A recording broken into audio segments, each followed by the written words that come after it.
y agradeciendo al cuerpo médico, al doctor Luna, por la presentación. Vamos a empezar a hablar respecto al tema que se me ha encargado, que es un poco la continuación de lo que ha hablado el doctor Jara.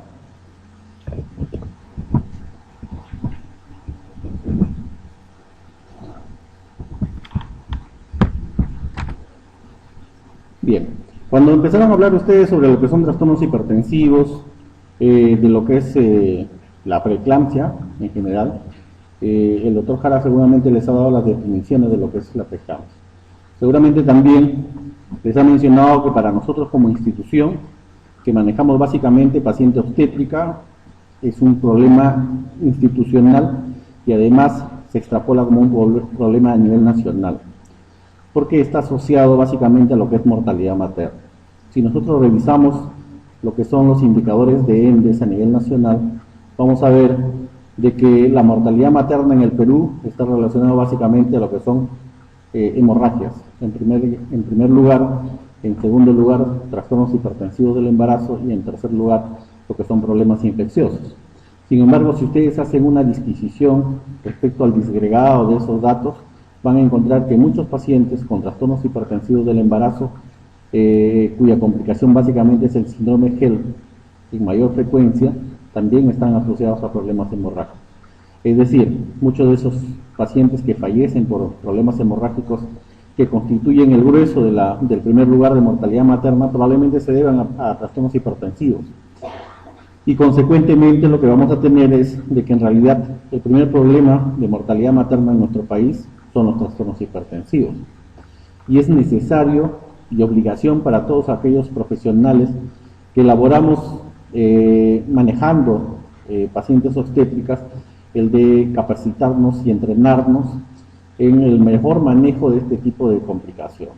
¿Okay? Ese va a ser la mejor actitud que podamos nosotros ofrecer a nuestros pacientes, porque como van a ver, van a surgir una serie de complicaciones producto de este fenómeno llamado preeclampsia, que nosotros no sabemos aún qué es, en el mundo no se sabe cuál es la etiología, y por ende no podemos darle una solución etiológica.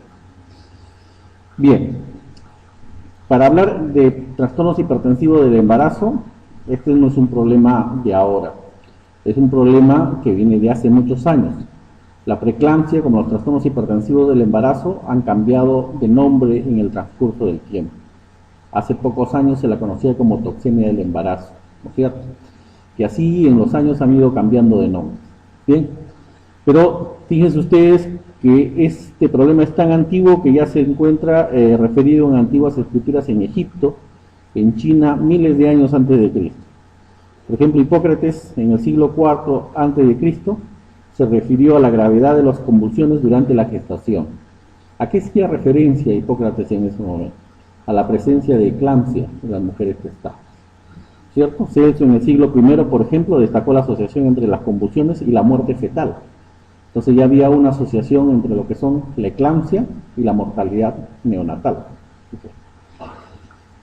El término griego eclampsis, que significa brillantez, destello, fulgor o resplandor, para referirse al brusco comienzo de las convulsiones, ¿cierto? Como vamos a ver después, probablemente cuando le refieran a lo que son las complicaciones del embarazo, les van a decir que la eclampsia, como patología, ¿no es cierto?, que es un evento de convulsión tónico-clónica, es indistinguible de una convulsión tónico-clónica correspondiente a una convulsión de tipo epiléptica. Si nosotros le hacemos un electroencefalograma a un paciente epiléptico y lo comparamos con un electroencefalograma de un paciente eclámptico, no vamos a encontrar ninguna diferencia respecto a las ondas que se observan en cada uno de sus pacientes. Fíjense en los siglos XVI y XVII, por ejemplo, los médicos franceses toman el control de la obstetricia y las primeras publicaciones sobre eclampsia son editadas en Francia a fines del siglo XVII, inicio del siglo XVIII. Guillaume Manqués publicó su libro donde volcó su experiencia personal de más de 30 años de práctica asistencial, destacando que las convulsiones desaparecían luego del nacimiento.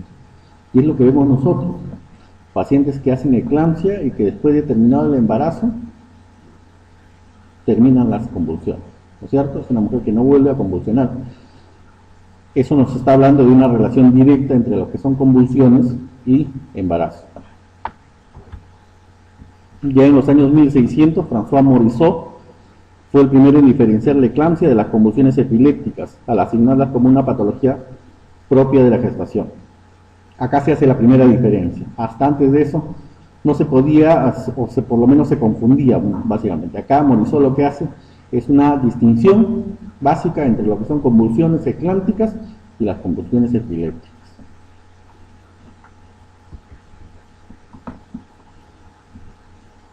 Fíjense ustedes que en 1797 de Manet vinculó el edema y las convulsiones en 6 pacientes por él asistidos, dice, ¿no? Entonces se hace referencia básicamente a lo que son la presencia de incremento del volumen del tejido celular subcutáneo, producto del embarazo, ¿no? Que es lo que nosotros vemos en la actualidad en pacientes que hacen trastornos hipertensivos del embarazo, hacen proteinuria y hacen un incremento de volumen del tejido celular subcutáneo, que es generalmente más visible en los pies, en los tobillos, ¿no es cierto?, en el edema perimalveolar, y que si este es mucho más evidente, puede incluso haber edema de los miembros inferiores e incluso a veces hasta edema de pared abdominal.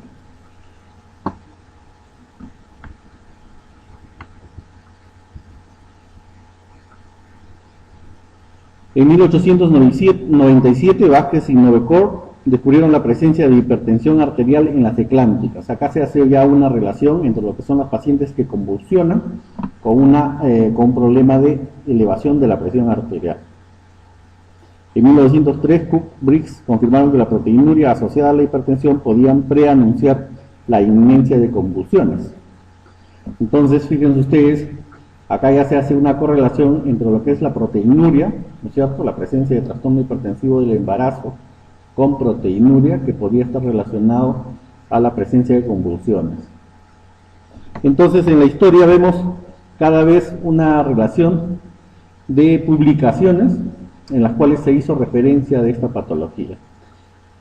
Leon Chesley en 1978 dice: como único autor publicó su apreciada obra Desórdenes hipertensivos en el embarazo. Entonces tenemos referencia bibliográfica bastante antigua de lo que es este problema materno para nosotros, y aún sin solución, porque como vamos a ver cómo sigue, no tenemos una distinción clara de cuál es el fenómeno etiológico para poder tratarlo. Cuando nosotros hablamos de trastornos hipertensivos y de lo que es preeclampsia y eclampsia, debemos obviamente saber qué tanto lo tenemos como frecuencia en nuestro país y en otros países del mundo. Entonces empezamos a hablar de lo que es incidencia, ¿no es cierto? Y debemos además saber qué factores de riesgo adicionales hay en el entorno de los trastornos hipertensivos. ¿Por qué? Porque eso nos va a permitir darnos una idea de qué pacientes pueden estar en riesgo y qué otros grupos de pacientes no están en riesgo. Y entonces cuando nosotros hablamos de la incidencia, por ejemplo, sabemos que la incidencia de preeclampsia, por ejemplo, en México ha sido informada en 6 a 8%. La incidencia nacional, esto es del año 2004, si no me equivoco, está alrededor del 10 al 15%. Ahora, cuando nosotros tenemos datos de incidencia y prevalencia, adolecemos obviamente de información. Somos un país que todavía no produce investigación, ¿no es cierto? Y tampoco tenemos información unificada de nuestros establecimientos para poder tener datos nacionales referentes a estos problemas. La idea es de que en algún momento en el futuro cercano podamos unificar la información y podamos tener, digamos, una idea clara de cómo estamos en el país en este tipo de problemas. Haciendo referencia a algunos hospitales de Perú, el año 2004, fíjense ustedes, el Hospital Arzobispo Loaiza informó una incidencia de 14.2%, el Hospital Víctor Lazarte, que es un hospital del Seguro Social, si no me equivoco, de Trujillo, refería 13.8%, el Hospital Revaliati de Salud 12%, el Hospital Guillermo Almenara 12%, el Hospital Materno Infantil de San Bartolomé 11% y el Hospital Cayetano Heredia de Lima 10%. Y el Instituto Nacional Materno Perinatal informó 10%. Entonces, básicamente estamos en ese promedio de incidencia. Lo que sabemos adicionalmente es que la preeclampsia como patología complica alrededor del 30% de las gestaciones múltiples. ¿Sí? El 30% de las gestaciones múltiples están complicadas con preeclampsia. Eso quiere decir, de cada 10 pacientes con embarazo múltiple, yo debo esperar que 3 por lo menos de ellas se compliquen con preeclampsia severa. Al 30% de los embarazos en mujeres con diabéticas, es decir, 30% también en pacientes diabéticas hacen preeclampsia, y el 20% de las gestaciones en las mujeres con hipertensión crónica.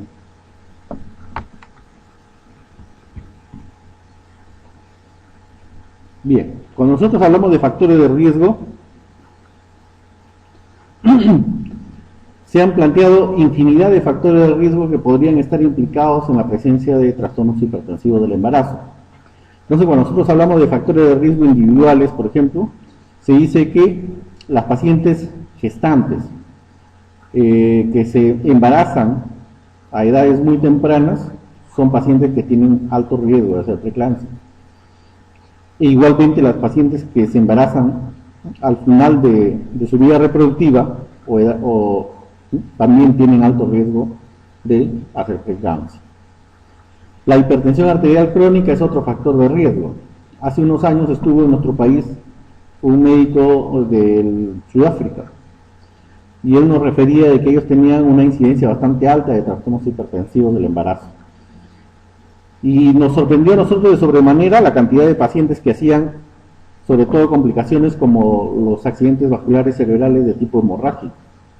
Y cuando le preguntamos al colega en qué tipo de hospital trabajaba, nos dijo que trabajaba en un hospital básicamente pobre, ¿no es cierto?, un hospital nacional, pero de que la mayor frecuencia de pacientes eran de raza negra. Y obviamente eran pacientes con hipertensión crónica, ¿no es cierto?, y tenían una alta incidencia de preeclampsia en ese grupo de pacientes. Y eso era esperable. La obesidad se dice que es otro factor de riesgo. ¿Okay? Hay trabajos de investigación que hablan que, por ejemplo, aquellas pacientes que tienen un índice de masa corporal elevado tienen mayor riesgo de hacer preeclampsia. Hay otro grupo de investigaciones que probó de que aquellas pacientes que incrementaban su peso rápidamente y por encima del valor promedio durante la gestación también tenían factores de riesgo para hacer preeclampsia severa. Ya hemos dicho, las pacientes de raza negra, ¿no es cierto?, son un grupo de riesgo para hacer trastornos hipertensivos, y el antecedente personal de preeclampsia severa. Aquella paciente que ha hecho preeclampsia severa en un embarazo tiene un mayor riesgo de hacerlo, también la misma patología, en el embarazo subsiguiente. Y la primigravidad como un grupo de riesgo especial.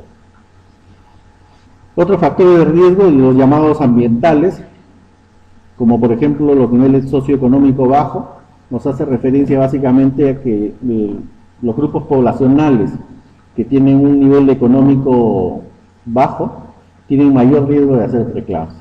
Y eso es cierto.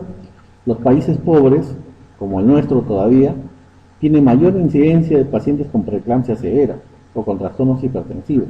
Si lo queremos comparar con países como, por ejemplo, Inglaterra, Francia, Alemania, ¿no es cierto?, que tienen un estatus económico mejor que el nuestro. Y esto probablemente se deba a su nivel nutricional, que es otra, se dice que es una teoría respecto a lo que son los trastornos hipertensivos. Y si nosotros no fuéramos más lejos, si nosotros, por ejemplo, que manejamos acá pacientes en el instituto, que manejamos un grupo socioeconómico, ¿no es cierto?, y nos vamos a una clínica cualquiera, vamos a observar que los pacientes de clínica atendidas en ese lugar hacen con menos frecuencia trastornos hipertensivos. Entonces, sin irnos muy lejos, fíjense ustedes que el nivel socioeconómico constituye un factor de riesgo para esta patología. Algunos hablan de una mala adaptación inmune, hablan de una relación de tipo autoinmune para hacer preeclampsia, es decir, que hay un grupo de mujeres que está mayor predispuesta a hacer trastornos hipertensivos del embarazo. Hablan también de antecedentes familiares en primer o segundo grado de consanguinidad. Eso quiere decir de que, por ejemplo, una mujer cuya madre o abuela ha tenido trastorno hipertensivo del embarazo también tiene riesgo de hacer preeclampsia en su embarazo. El tabaquismo es una cosa curiosa, acá lo han puesto como factor de riesgo, pero en el tabaquismo hay unos estudios de investigación de que hablan más bien de que el tabaquismo funcionaría como un factor protectivo, ¿cierto? Eso no quiere decir que estemos difundiendo la posibilidad de que se fume durante el embarazo, ¿no? Lo cual debe evitarse. Pero en los trabajos de investigación se encontraron eso, ¿no? De que las mujeres que fumaban tenían un efecto, el efecto del fumar constituía un factor protector. ¿Por qué? No lo sabemos. O si era un problema por algún factor confusor, probablemente, pero eso no ha sido estudiado mayormente. La baja ingesta de calcio en la dieta es otro factor de riesgo que se dice que propende a ciertas mujeres a hacer trastorno hipertensivo. ¿Okay? Y eso ha dado pie a que muchos pacientes al inicio del embarazo se les dé suplementos de calcio. ¿Okay? Ahora, eso no ha sido probado. Si ustedes revisan el Cochrane, por ejemplo, van a encontrar de que los estudios de investigación en pacientes en los cuales se han utilizado suplementos de calcio no han sido beneficiosos aparentemente. Entonces eso todavía está en estudio. Algunos otros factores de riesgo que se han indicado son, por ejemplo, el incremento de los triglicéridos y colesterol LDL como factor de riesgo para hacer preeclampsia, la disminución del colesterol HDL, ¿no es cierto?, que es un elemento protector, la hiperhomocistinemia, lo cual lamentablemente nosotros no lo dosamos, las dietas bajas en calcio, ya lo hemos dicho, ¿no es cierto?, la exposición a dietilestilbestrol y la primipaternidad. Si nosotros hacemos digamos una historia adecuada, si empezamos a preguntar a nuestros pacientes sobre lo que es primipaternidad, van a ver cosas, curiosamente, que van a encontrar que muchas de ellas que tienen primipaternidad hacen trastornos hipertensivos. Lo que pasa es que no lo preguntamos y a veces no los consignamos en la historia. Pero sería interesante que ustedes a partir de ahora empiecen a consignar en sus referencias de historia para que después puedan consolidar esos datos y van a darse cuenta que la primipaternidad también es un factor de riesgo para lo que son trastornos hipertensivos del embarazo.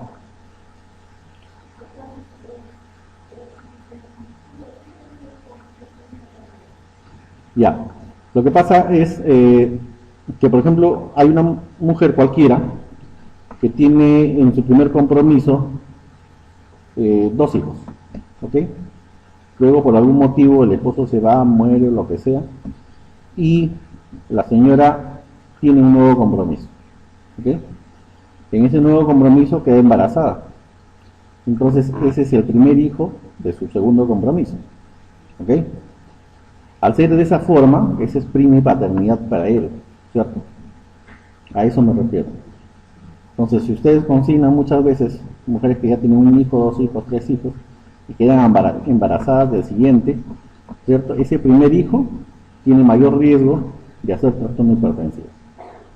¿Sí? Cosa curiosa. Pues si ustedes hacen la referencia y lo buscan, van a encontrar muchos de esos datos. Bien, algunos otros datos de factores de riesgo asociados, por ejemplo, el embarazo molar. Ustedes saben que el embarazo molar una paciente con embarazo molar puede hacer trastorno hipertensivo del embarazo. Las pacientes con diabetes gestacional son un grupo especial de riesgo, ¿cierto?, que pueden hacer preeclampsia severa. Los embarazos múltiples también, el hidrofetalis, las anomalías cromosómicas y la infección de vías urinarias. Acá en el país, el doctor Pacora, del materno infantil de San Bartolomé, hizo un trabajo de investigación interesante, en la cual correlacionaba que aquellas pacientes que hacían infección urinaria en el primer trimestre de gestación podían hacer trastornos hipertensivos en el curso de su embarazo.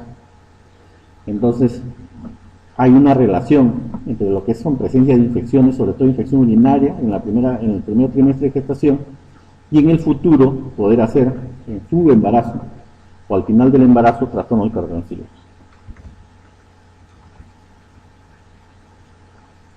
Bien, este es un poco de lo mismo, vamos a saltarlo. Bien, cuando hablamos nosotros de hipertensión inducida por el embarazo, sabemos que esta ocurre en alrededor de 7 al 10% de los embarazos, y esta representa así una de las complicaciones más graves y más comunes del embarazo. ¿Ve? Es la causa más frecuente de mortalidad materna, fetal y perinatal. Sabemos además que esta aparece después de las 20 semanas de gestación, ¿no es cierto? Es exclusiva del ser humano con predisposición familiar recesiva y su incidencia en el periodo es de 3 a 10% en la población general.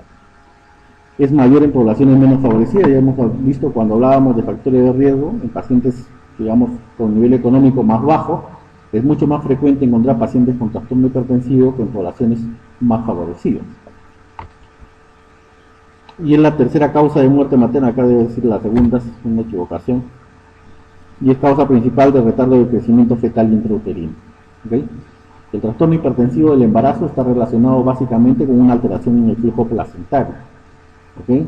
Si hay una alteración del flujo placentario, es lógico pensar de que ese niño no va a recibir la cantidad de flujo adecuada durante todo el embarazo y producto de ello no va a crecer de manera adecuada, ¿cierto? Entonces lo que estamos observando al final del embarazo con un niño de crecimiento inadecuado es básicamente la consecuencia de todo un embarazo mal llevado. Las etiologías o teorías de la preeclampsia sabemos que no son bien comprendidas aún. Sin embargo, se piensa que la disfunción del lecho útero-placentario causa una vasoconstricción generalizada, agregación plaquetaria y un típico estado hipercoagulado. ¿Okay? Eso lo vamos a ver con detalle ahora. Hay varias teorías o hipótesis que están siendo extensamente investigadas. Una es la de la placentación anormal, ¿no es cierto?, en la cual por algún motivo no sé, la placenta, sobre todo lo que son las arteriolas espiraladas, no modifican su constitución, es decir, que son vasos de resistencia, deben convertirse en vasos de capacitancia. ¿Eso qué significa? Que son inicialmente arterias espiralares, deben convertirse en venas. Cuando ese proceso no se produce, entonces tenemos nosotros vasos de alta resistencia que van a impedir un flujo sanguíneo normal. Además se dice que hay daño celular endotelial, una mala adaptación inmunológica, un déficit de ácidos grasos esenciales y de fondo una predisposición genética. Entonces, en resumen, ¿qué cosa es el trastorno hipertensivo del embarazo o la preeclampsia severa? Es un desorden multisistémico porque compromete varios órganos del sistema. Su origen, como lo habíamos dicho inicialmente, es multifactorial. Se invocan algunas alteraciones placentarias, enfermedades maternas con o sin expresión clínica, cuyo factor final común es básicamente la disfunción endotelial. Entonces sabemos ahora que esta es una enfermedad endotelial sistémica causada por una disfunción generalizada compleja del endotelio materno, ¿cierto? ¿Qué va a pasar en este endotelio? Va a haber básicamente una marcada vasoconstricción generalizada secundaria a una disfunción del endotelio vascular. Cuando nosotros nos referimos al endotelio, este endotelio tiene una serie de funciones. ¿Cuáles son las funciones? Uno, constituye un elemento importante para mantener la integridad vascular. Otra función importante del endotelio vascular es que impide la agregación plaquetaria. Cualquier lesión del endotelio, ¿okay?, va a activar la agregación plaquetaria inmediatamente. Y además influencia el tono del músculo liso de la pared arterial, produciendo vasoconstricción o vasodilatación. Sus alteraciones entonces van a producir un incremento de la permeabilidad vascular, lo cual nosotros lo vamos a evidenciar como edema, ¿no es cierto? Al haber una alteración en el endotelio vascular, va a haber mayor trombosis plaquetaria y un incremento del tono vascular. ¿Eso en qué se va a traducir? Si nosotros tenemos una activación endotelial, finalmente lo que vamos a ver en la parte inferior, si ustedes ven la parte inferior del gráfico, lo que van a encontrar es, uno, pérdida capilar, ¿no es cierto?, que se va a traducir en la formación de edemas y en proteinuria.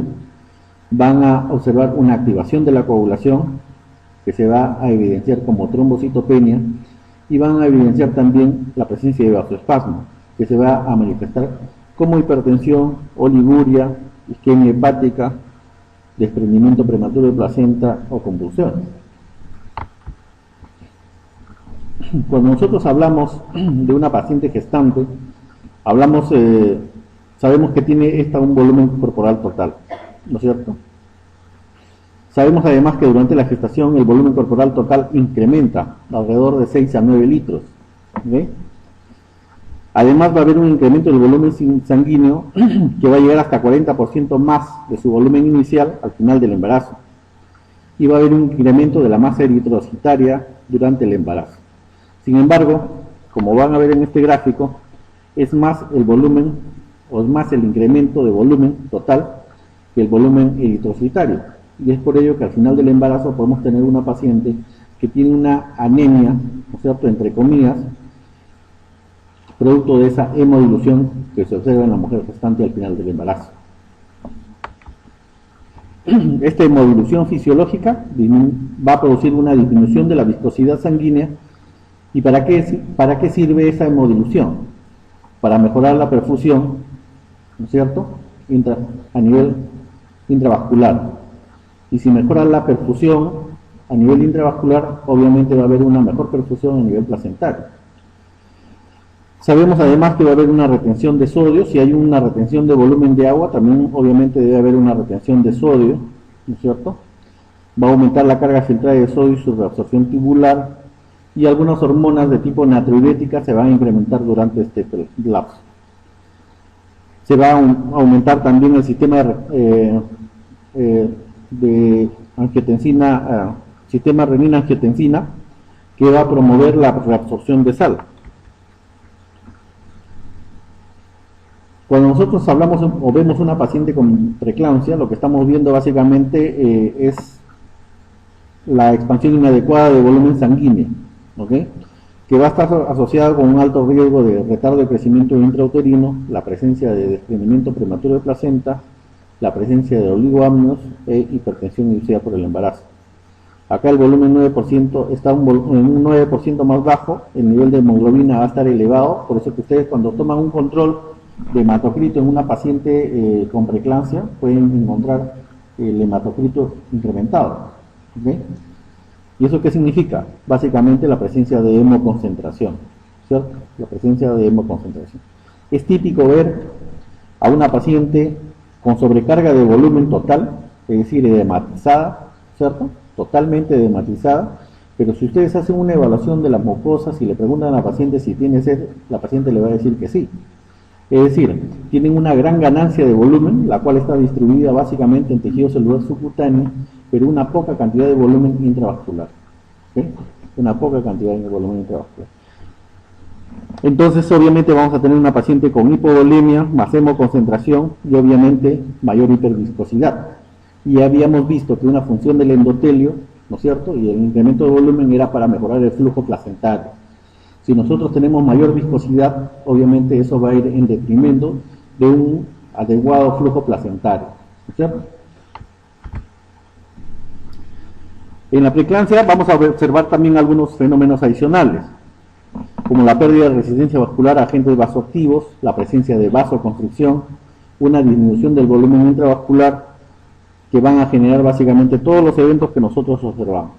Cuando nosotros observamos una paciente con preeclampsia, la observamos hipertensa, deshidratada, con sobrecarga de volumen total, oligoanúrica, ¿cierto? Entonces, ¿qué hacemos generalmente? La observamos en emergencia y esa paciente, además de los síntomas que ya he mencionado, probablemente tenga algunos síntomas adicionales, como cefalea, ¿no es cierto?, la presencia de fenómenos auditivos, visuales, lo que nos está indicando de la evidencia o la presencia de complicaciones asociadas al sistema nervioso central. El edema patológico no es por un aumento de la presión hidrostática intracapilar. Cuando nosotros hablamos de la presencia de edemas, ¿sí?, se van a plantear algunas hipótesis. Cuando nosotros somos un ente que vive en equilibrio, ¿ok?, que vive en equilibrio. Entonces tenemos eventos que van a favorecer un determinado evento y otros que van a impedirlo, por así decirlo. Entonces, por ejemplo, nosotros tenemos un sistema de coagulación, ¿no es cierto? Este sistema de coagulación debe estar en equilibrio. Entonces van a haber elementos que van a favorecer la coagulación y van a haber elementos que van a favorecer las hemorragias, Cuando ese evento o cuando ese sistema esté en equilibrio, hablamos de normalidad, ¿no es cierto? Lo mismo pasa a nivel de los volúmenes intravasculares, ¿cierto? Hay 4 elementos que mantienen la homeostasis del volumen intravascular. Uno es la presencia de las proteínas intravasculares, la proteína hidrostática intracapilar. La otra son las proteínas, la presión hidrostática intravascular, la presión hidrostática intersticial, la presión oncótica intravascular y la presión oncótica intersticial. Esas 4 fuerzas generalmente se contraponen, ¿okay?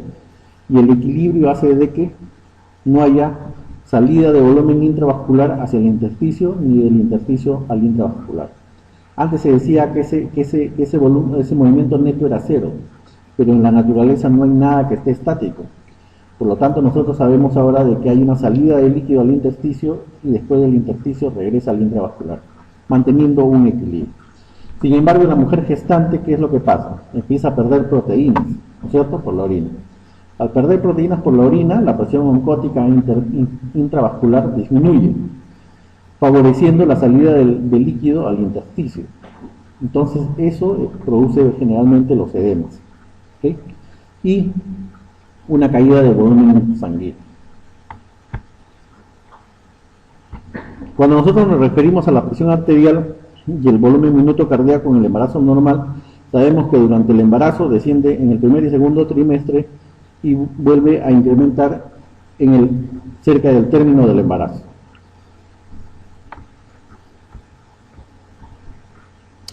En la preeclampsia, lo que vamos a observar es una presión arterial que es un signo secundario indicador de riesgo. Cuanto mayor sea, es mayor el riesgo. Por eso es que nosotros clasificamos a la hipertensión arterial en preeclampsia leve y preeclampsia severa, ¿cierto? Cuanto mayor es la presión, mayor es el riesgo. En este caso, mayor es el riesgo de sangrado intracerebral, ¿cierto? Entonces, por eso nosotros hacemos la clasificación de una preeclampsia leve y una preeclampsia severa. El volumen minuto cardíaco en la preeclampsia puede estar reducido, inalterado o aumentado. Cuando hablamos de la resistencia vascular sistémica, durante el embarazo sabemos que la resistencia vascular sistémica generalmente disminuye. ¿Por qué? Porque hay una vasodilatación y una disminución de la viscosidad. Ya habíamos hablado que durante el embarazo hay una ganancia de volumen, ¿no es cierto?, por sodio, básicamente, y de agua, y además hay una menor viscosidad. Esos dos elementos van a generar que haya una menor viscosidad a nivel sanguíneo.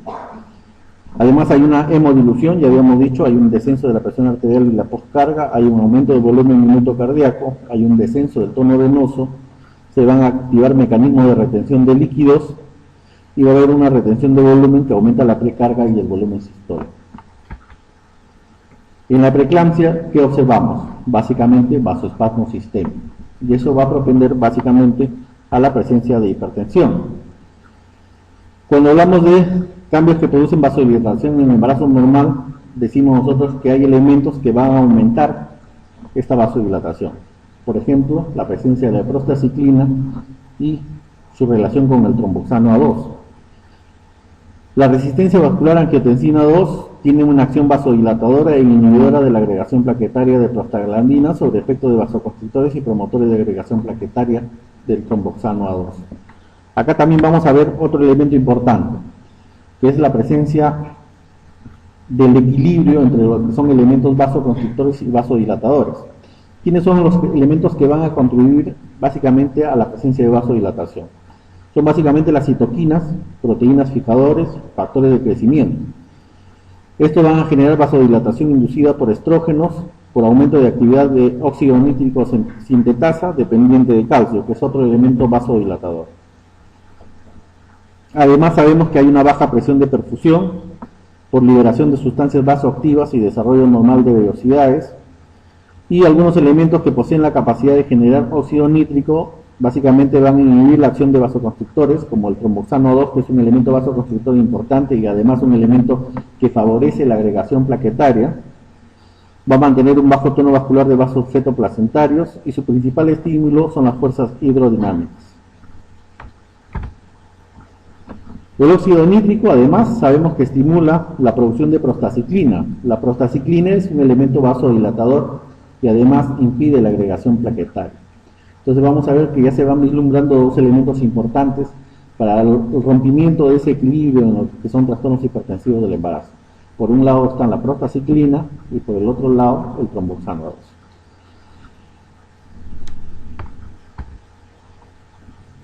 Algunas vesículas del ribete en cepillo de las células placentarias van a expresar una intensa actividad inhibidora de la agregación plaquetaria y esta generalmente es abolida por la peroxidación. A nivel de la circulación fetoplacentaria, por ejemplo en la preeclampsia, se ha observado que hay una regulación anormal del tono vascular fetoplacentario por un desequilibrio entre la prostaciclina y el tromboxano A2. Al romperse ese equilibrio, va a predominar las fuerzas básicamente vasoconstrictoras, como son las del tromboxano A2, y además, como el tromboxano A2 tiene una fuerte actividad de agregación plaquetaria, se va a estimular la agregación plaquetaria y esto va a llevar a una disminución de las plaquetas, lo cual nosotros lo vamos a ver clínicamente después cuando veamos una paciente con síndrome de Hell. Va a haber además una disminución en la liberación de óxido nítrico. Recordemos que el óxido nítrico es un elemento vasodilatador importante, ¿no es cierto?, y un estimulador de la presencia de prostaciclinas. Y este aumento va a representar una respuesta compensadora para incrementar el flujo sanguíneo e inhibir la adherencia y la agregación plaquetaria.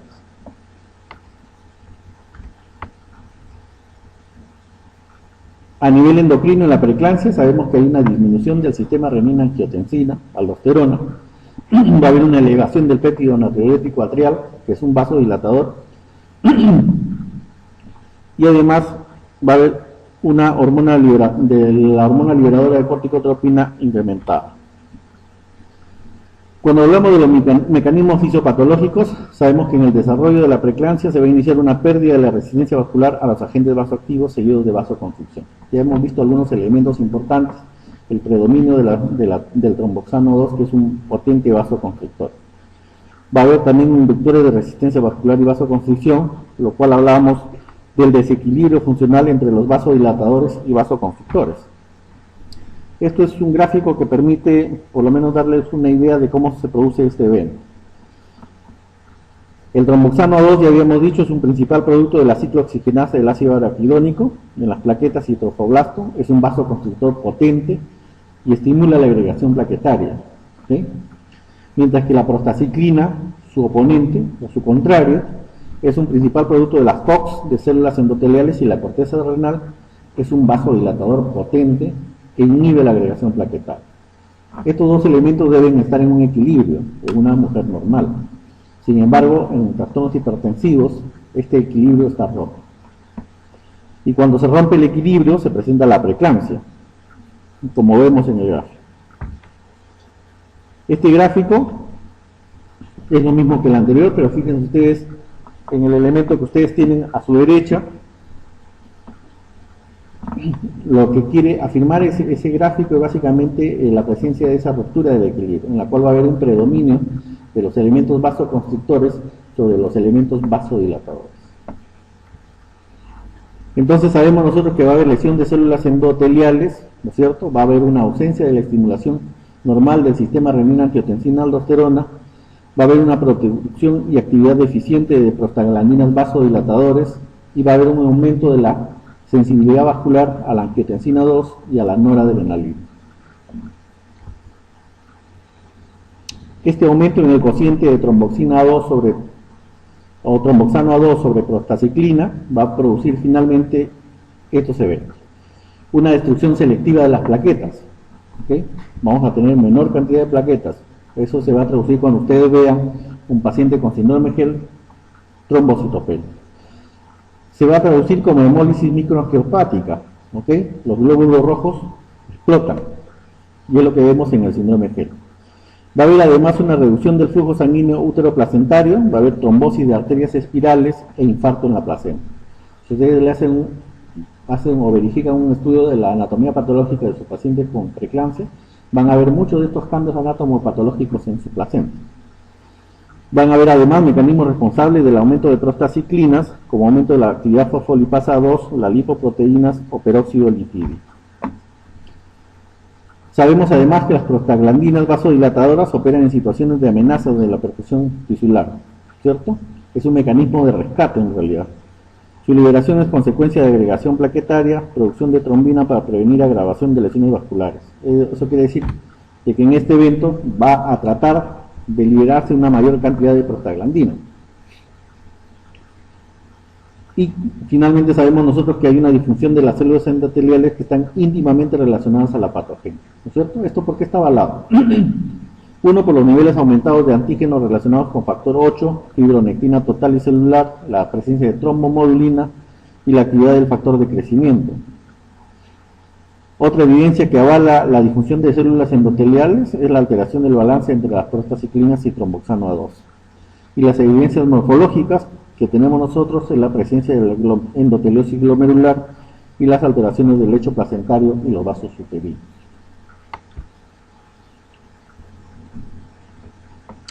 Sabemos además que el suero de las pacientes con preeclampsia no provoca lesiones a las células endoteliales, sino que lo que hace es activar vías metabólicas específicas de estas células, ¿cierto? Entonces no van a haber un daño estructural a nivel de las células endoteliales, sino que lo que se van a activar son procesos metabólicos. Además va a existir trastorno de la relajación dependiente de células endoteliales de arterias maternas y no se altera la relajación independiente de células endoteliales. La endotelina 1 es otro elemento importante dentro de la fisiopatología de la preeclampsia. Este va a reflejar la lesión de células endoteliales asociadas a síndrome HELLP. Y sabemos que además que hay lesiones vasculares, agregación plaquetaria que preceden al aumento de la trombina fibril. Ahora, si el óxido nítrico es el elemento vasodilatador principal, el inhibidor de agregación plaquetaria, esta va a propender a la síntesis de prostaciclina como mecanismo de rescate crucial para la hipoperfusión uteroplacentaria. Si hay una mayor liberación de óxido nítrico, va a haber una mayor liberación de prostaciclina. Esto con aras de producir una conversión inadecuada de las arterias espirales, la cual solamente se puede lograr en el primer trimestre de gestación. Una disminución de la liberación de óxido nítrico obviamente va a llevar a un evento de vasoconstricción, activación de plaquetas y liberación de tromboxano A2. Y se genera un círculo vicioso, porque mayor liberación o mayor activación de las plaquetas van a generar mayor tromboxano A2 y este tromboxano A2 va a generar mayor agregación plaquetaria y mayor disfunción. Además, lo que vamos a observar es la presencia de un grupo de plaquetas con vida media más baja. ¿Sí? ¿Por qué? Porque si se van agregando las plaquetas y se van eliminando las que quedan, las formas jóvenes van a empezar a salir al medio.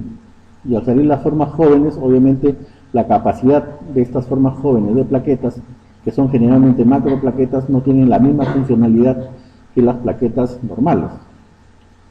Entonces, finalmente nosotros vamos a observar un 20% que cursa con trombocitopenia leve, menor de 150.000, con un aumento del consumo periférico de plaquetas por activación no inmune, mecanismo básicamente de superficie.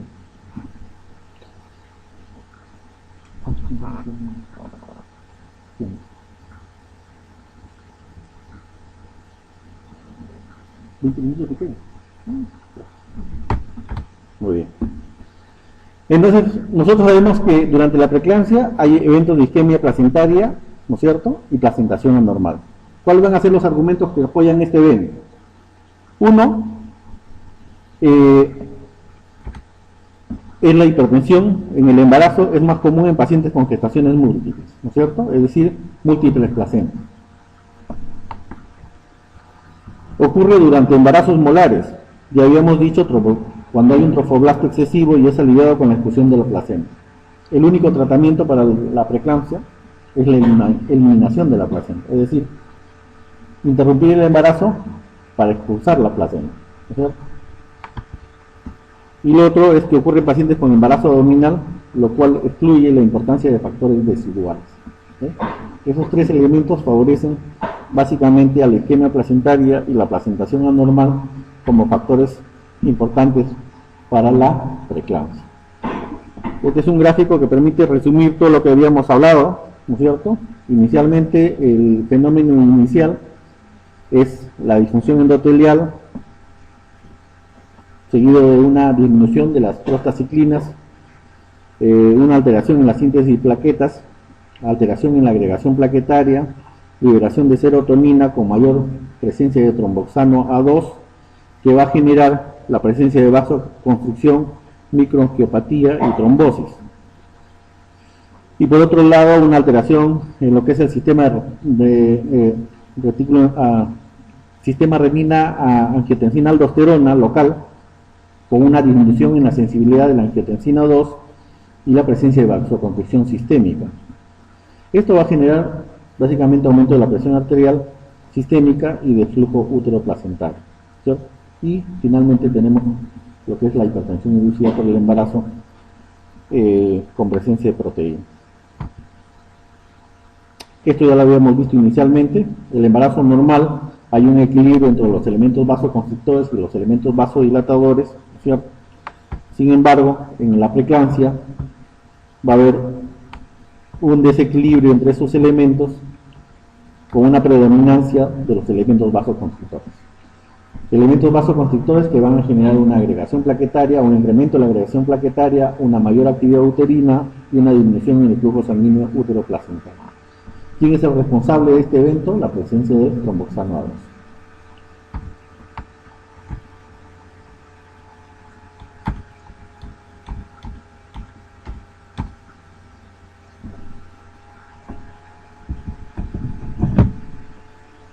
Bien. Lo anterior es básicamente teórico, ¿cierto? Pero cuando nosotros hablamos de criterios de serenidad, que es formativo, nos va a permitir que tengamos continuidad en esta situación de entonces, ¿qué consiste esto? Cuando habíamos hablado de personas arteriales, la patología que decíamos que era de límite y valor medio. Por lo tanto, personas, digamos, altas y no muy grandes, permitía catalogar a estos pacientes dentro del grupo de los arteriales. Elevaciones mayores de las personas arteriales, porque ya nosotros que la paciente sabe que no tiene de los de las presentaciones corporales. Entonces, cuando nosotros hablamos de personas arteriales históricas, como ustedes se ven, decimos que si nos hablamos de idea cuando la persona arterial es mayor de 160, las históricas, o una de las personas mayores de 160. Hablamos de criterios de serenidad cuando la disminuye es mayor de 5 grados por 4 horas. Sin embargo, eso es difícil de decir. Porque cuando nosotros tenemos pacientes que hacemos el estudio de la agua, no vamos a tomar 24 horas de tiempo para generalmente tomamos una decisión de la asociación. Y esta decisión generalmente pasa por o no por el caso. Generalmente nosotros tenemos una paciente con presión severa, con la órgano en el sistema, decidimos esta tercera. Si decidimos esta tercera, no vamos a llegar a las 24 horas para poder pasar. Ahora, cuando nosotros hablamos de las proteínas en origen, hace unos años se decía que básicamente el problema de la pérdida de proteínas era debido a un problema de tipo a nivel de proteínas. ¿Qué pasa? Los numéricos es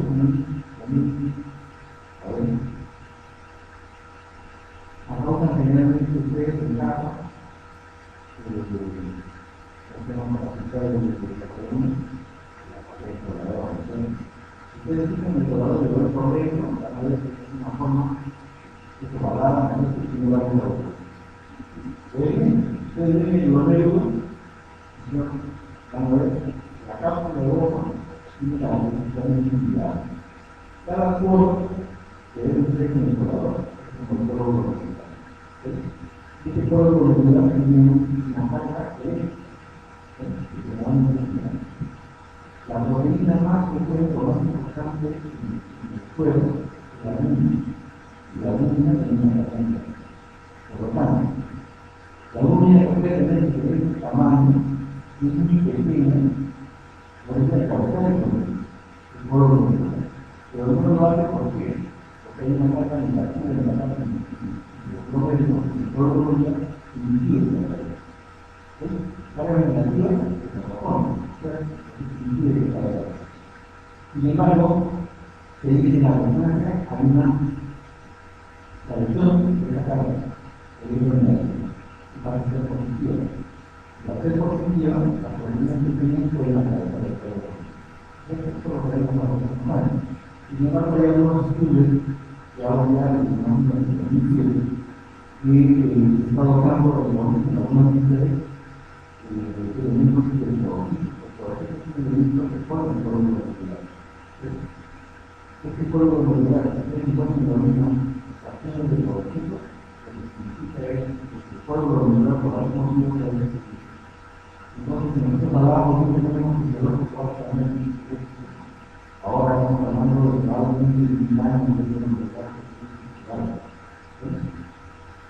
Eso lo vamos a ver en un video.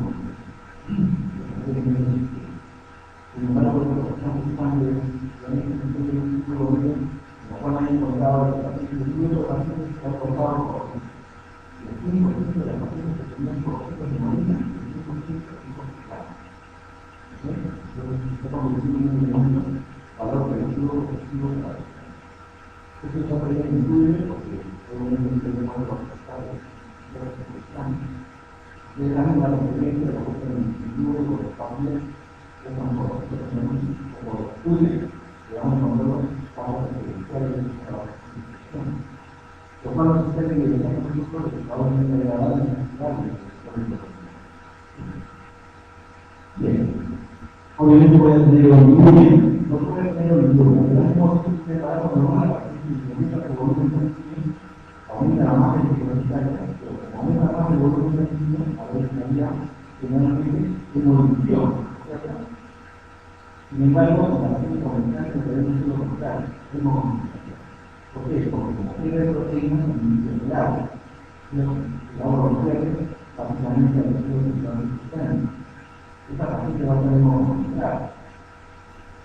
Y como tiene poco volumen también, entonces no va a volver. Pero si una paciente tiene un bulbo, tiene después de los hijos, por kilos por hora, y nos está indicando básicamente que la paciente tiene poco volumen. La presencia de trastornos visuales en el dolor. Esto es un elemento importante. Porque hasta hace unos años nosotros teníamos una referencia bibliográfica de elementos de este tipo, no como y hablaban de un libro de trastornos, ahora lo que sabemos es que cada uno de esos signos en realidad son elementos visibles conductivos. ¿Por qué? Porque generalmente cuando una persona convulsiona, de esto también es conectado. Por lo tanto, confusión abarca la base. Lo que han hecho es una estimulación bien conectada. Sin embargo, cuando la estimulación es conectada, por ejemplo, es a nivel corporal, ya el paciente va a necesitar tener signos de ruido de la auditiva. Y la estimulación es posibilitar a tener generalmente signos visuales. Entonces, estos son generalmente equivalentes conductivos. Y por eso nosotros vamos a tener. Y es por eso que nosotros recibamos signos circulares. Cuando nosotros recibimos en el ambiente una paciente que tiene un síntoma, estamos hablando de una paciente de cáncer, afectación de órgano blanco. En este caso, la afectación de órgano blanco es a nivel central y es un central de órgano. Otro elemento importante es el dolor neuropático del código de leche. Estos son los evidenciales. Cuando nosotros tenemos una paciente con trastorno operativo mental, generalmente hay una sobredistribución en la parte del mismo neuropático. Esta sobredistribución en la parte del mismo neuropático puede generar un hematoma supraciliar hepática con una complicación la más común que se llama ruptura de la arteria. Y cuando llega a un problema hepático, y este estimulante se hace la muy bien, entonces nosotros debemos estar prevenidos. ¿Qué hemos aprendido de eso? Ustedes ven a la mayoría de literatura, el dolor es la eficacia del mitocondrio de Dios. Para nosotros, cuando estamos hablando de un equivalente cognitivo, visual, afectivo, de la cefalea, debemos considerar también un equivalente de por lo menos con la institución de práctica, al dolor abdominal inmediato, después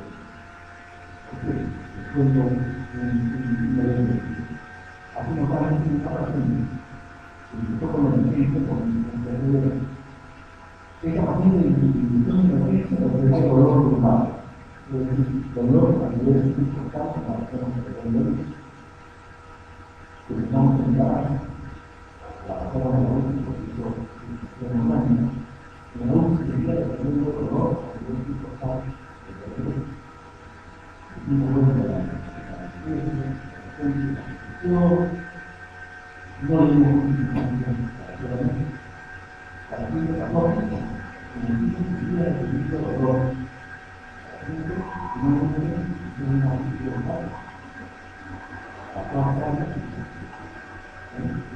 ninguno de nosotros nos había destacado de haber probado una importancia de la situación.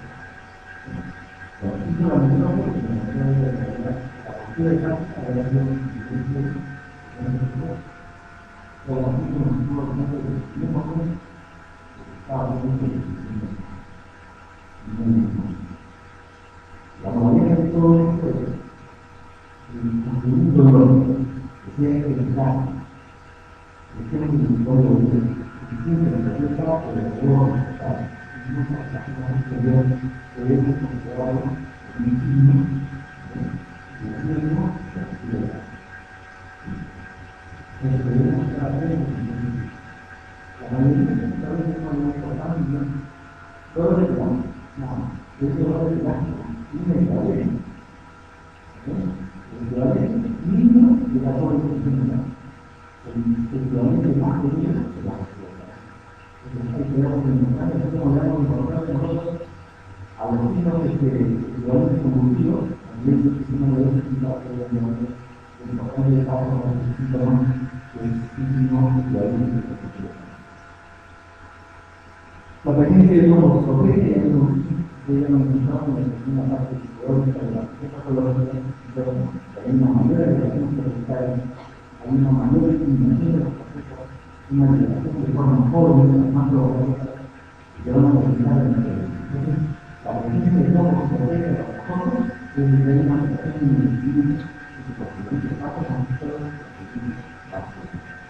Y hoy en día, los pasos con y si tenemos en este caso condiciones que está predominando con los el signo de grande, la pestaña, bueno, ¿ves?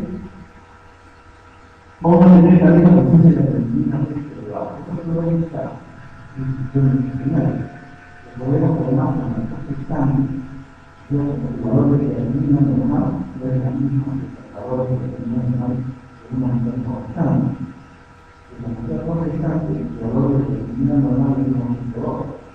Y la mujer gestante, el valor de la medicina normal es un consultor. Entonces, los valores por encima de todos estos, yo debo considerarlos como convencionales. Y debo considerar a esta paciente como una paciente con institución de. Entonces, y esto se correlaciona con la anterior, una paciente como volumen, como edema, hemocomunicación, o ese grado de una paciente con institución. Las convulsiones tipo Waldman, pues antes de lo mismo, que las convulsiones de la institución no se diferencian en nada con una institución mental. Entonces, podríamos ver una institución que se llama AMBER, vamos a encontrar que la lectura de la institución que se lo van a trabajar con la misma cosa, vamos a encontrar una institución.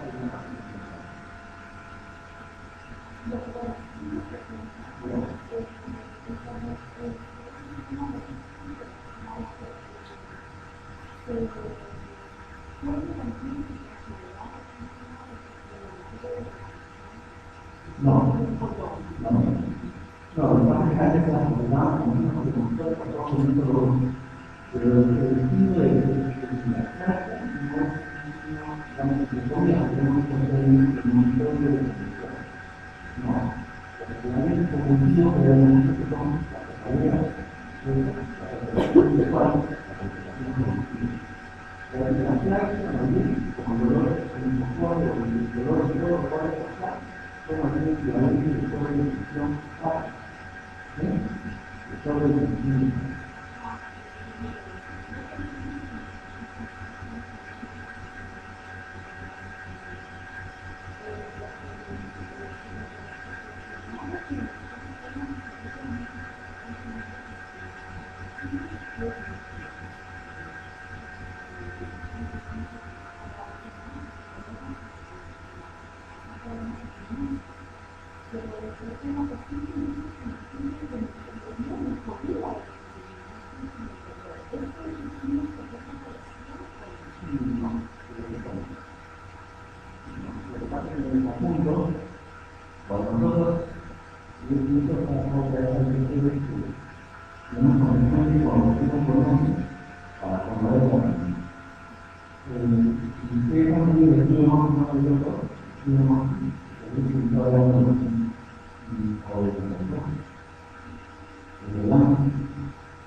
Concluye básicamente en dos cosas importantes.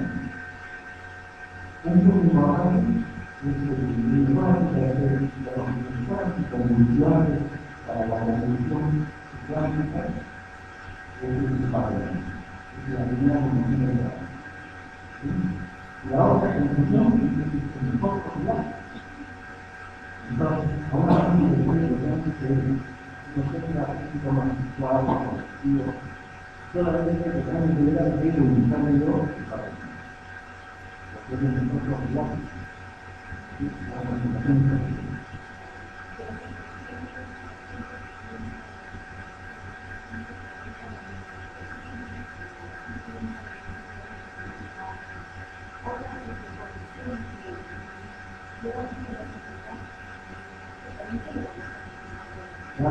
Lo que pasa es que en la audición veterinaria, la persona se llega no solamente a la acción, sino que también se desarrolla.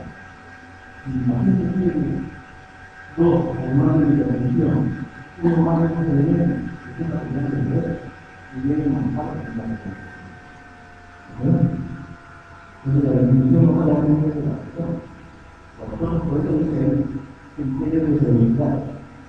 Esos sentidos de seguridad que están hablando de antes. Y eso también debemos nosotros. Bien. Y la disfunción hepática de la fisiología monominal.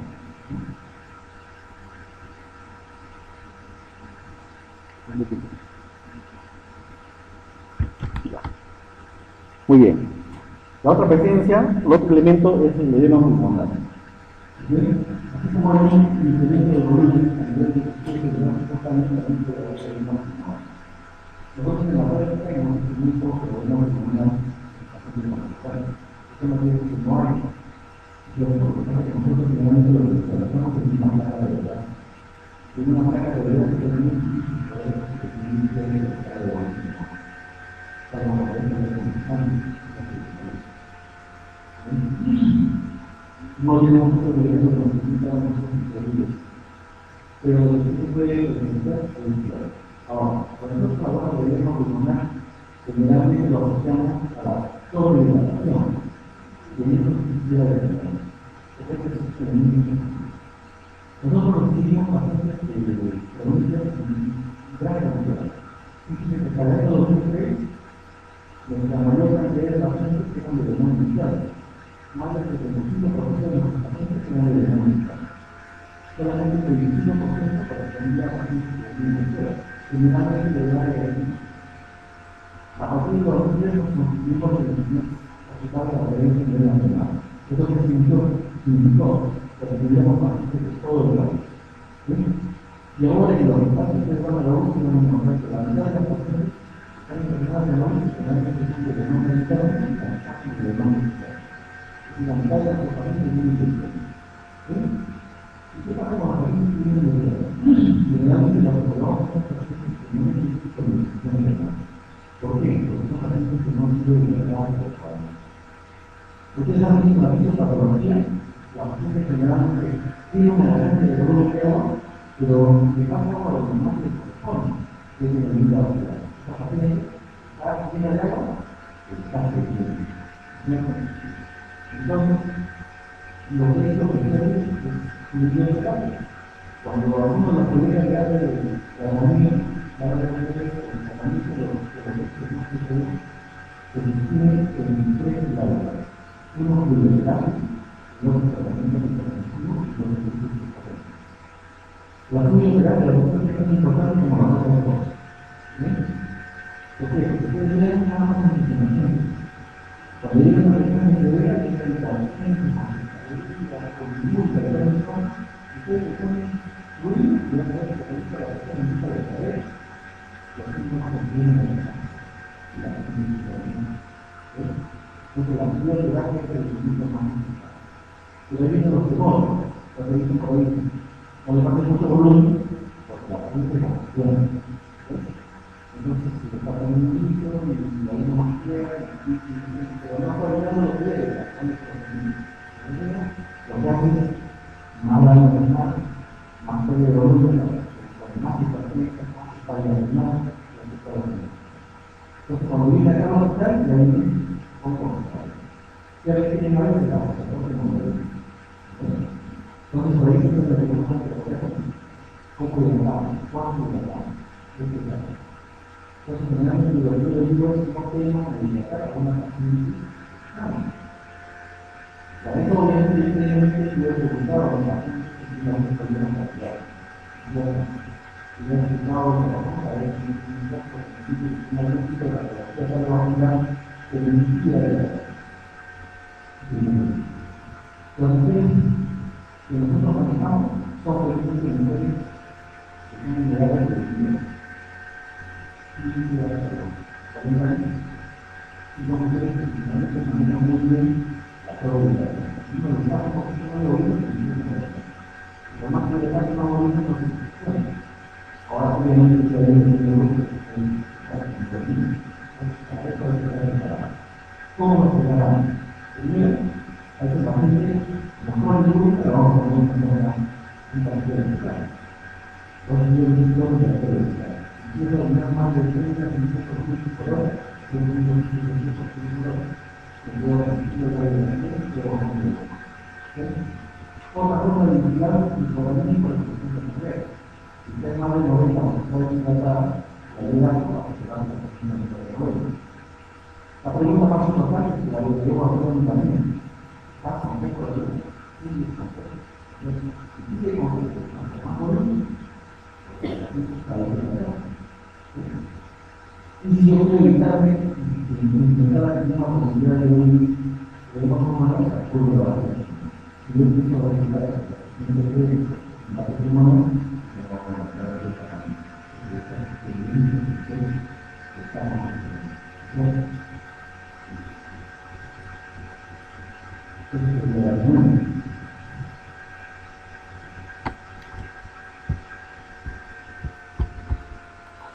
Ya hemos visto la presencia de signos y síntomas que sostienen preeclampsia severa, la cefalea, los trastornos visuales, la confusión, la agitación, el dolor abdominal, la hiperreflexia y la oligoria. El edema facial puede ser, básicamente, es más frecuente en los miembros inferiores, pero puede haber también edema facial, edema en las manos, la presencia de náuseas, vómitos. Si hay ictericia, hay que hacer sí una disquisición. Normalmente cuando hay ictericia, la ictericia es visible cuando sobrepasa el nivel de 2 volumen, que hay que hacer una disquisición. Si nosotros vemos una paciente que está pálida y no hay un perfil medio rojo, ese paciente probablemente sea una con una situación de distribución sostenible. Porque finalmente la presencia de inteligencia se da por la integración de la distribución más posible. El nivel de aumentación de la nueva probablemente se debe a un crecimiento de la para eso le haré un examen de observación de la persona, que tiene una presentación de un número de que está realmente problema de la persona. con el dominio de la religión de la individuo. Entonces se debe pensar en un sentido. Y lo contrario, no es que se debe pensar en uno, y una aplicación, también van a ser como se lo va a poder.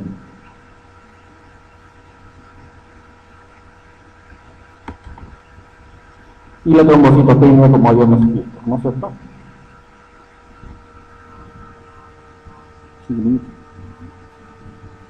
Bien, el compromiso renal ya habíamos hablado, ¿no es cierto? Nosotros, hay básicamente una caída del flujo sanguíneo renal, un deterioro del filtrado glomerular con presencia de proteinuria.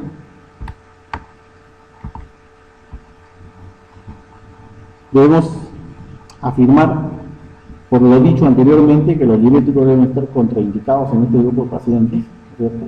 Sobre todo si no estamos seguros de que hemos hidratado adecuadamente a nuestros pacientes, porque vamos a generar más daño.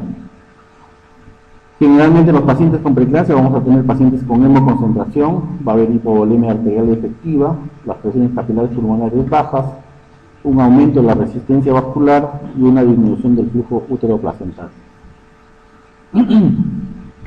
La disminución en la visión es generalmente, lo vamos a observar como una disminución en la agudeza visual, presencia de fotopsias, ¿cierto? Y en la evaluación oftalmológica lo que generalmente se ve es estrechez arterial y edema de retina.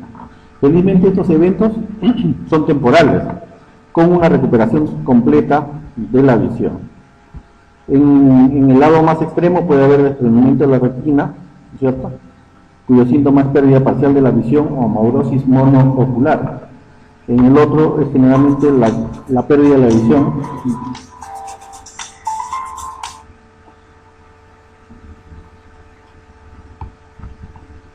En ambos, el pronóstico es favorable.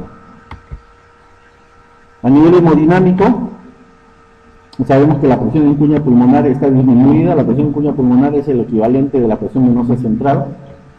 La resistencia vascular periférica está elevada, el volumen minuto está normal y la fracción sistólica del ventrículo izquierdo es normal o elevada. Hay algunos factores predisponentes o condicionantes del estrés pulmonar que son básicamente por alteraciones propias del embarazo y el puerperio inmediato, como la disminución de la presión oncótica vinculada a la hipoalbuminemia que habíamos mencionado, por expansión del volumen en el puerperio inmediato, por la absorción de los edemas en la presencia de oliguria y por algunos factores relacionados a la microangiopatía, aumento de la permeabilidad capilar pulmonar y algunos factores iatrogénicos relacionados al aporte de fluidos. Hablando del compromiso hepático, va a haber depósito de fibrina en los sinusoides, necrosis hemorrágica periportal, hemorragia subcapular. El cuadro clínico básicamente de dolor abdominal, ya lo habíamos dicho, sobre todo a nivel epigástrico y en cualquier parte del reborde costal, la presencia de hiperbilirubinemia, la presencia de enzimas hepáticas elevadas. El cuadro clínico va a ser básicamente dolor epigástrico o en hipocondria derecho. Los métodos diagnósticos ya lo habíamos visto, el ideal es la ecografía, pero depende básicamente de un buen ecografista, la tomografía o la resonancia. El tratamiento en estos casos es de conducta expectante básicamente, y si fuera un evento de ruptura hepática, el manejo es quirúrgico. Las complicaciones creo que ya lo van a ver después, ya no lo tocamos. Esos son algunos de los eventos. Los objetivos en el tratamiento, como ya lo van a mencionar seguramente, es para la disminución de la morbilidad materna, la culminación del embarazo. Como habíamos dicho inicialmente, toda paciente con trastorno hipertensivo del embarazo, preeclampsia severa, que tenga algún tipo de elemento que nos indique que hay una disfunción orgánica, la decisión más importante es la culminación del embarazo. ¿Okay? Ya habíamos dicho inicialmente también que el pilar del tratamiento son los tres: fluidoterapia, tratamiento antihipertensivo y soporte magnesio. ¿No es cierto? Esto ya no lo vamos a mencionar porque